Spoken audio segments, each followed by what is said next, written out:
ka na.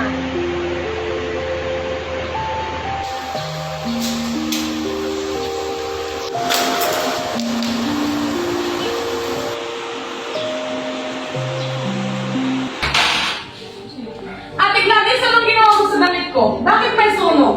Alam mo mga mahal-mahal ito? Kaya mo palitan ko, ha? Ano yung wallet ko? Kay nasan yung wallet ko? Kapamalik ko sa'yo! Ikaw talaga, ikaw siguro yung kumuha, no? Visit ka talaga? Saan mo ba kasi nilagay yun? Andito lang sa bag yun.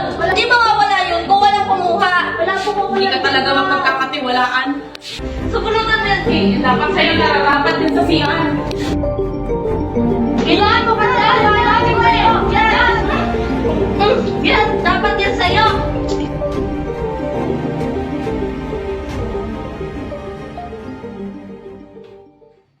KM, Krisa, nasa na kayo? May sabihin lang ako sa inyo. Hoy, kayong dalawa, makinig nga kayo. Alam ko naman balitaan ko na pinagbibitahan niyo si Ate Gladys sa kasalanan hindi niya ginawa. Eh kasi, kinuha niya yung wallet ko. Ang laki-laki kayo na naman nun.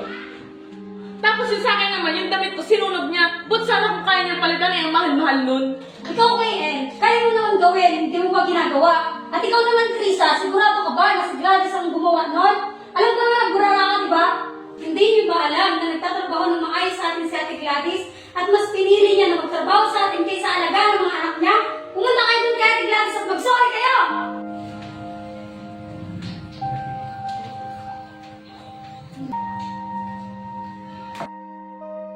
Ate, sorry ha. Kasalanan rin naman kasi namin eh. Sorry kung minaltrato ka namin. Kaya mag-sorry ka na. Alam mo naman mali tayong dalawa eh.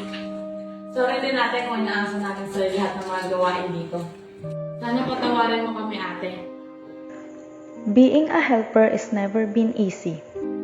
A lot of Filipinos choose to work away from their families and loved ones. They take all the risk and do sacrifices to earn money for the sake of their family, especially when one of their family is in need and sick.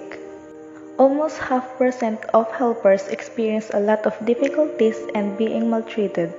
But because of the eagerness of Filipino helpers, they didn't hesitate to do all the hard work and do their job honestly. They even help other people who's in need, even though they're also the one who needs help. Respect for life is about giving care and let all the living things live their lives. Taking care of plants, feeding animals, and helping other people.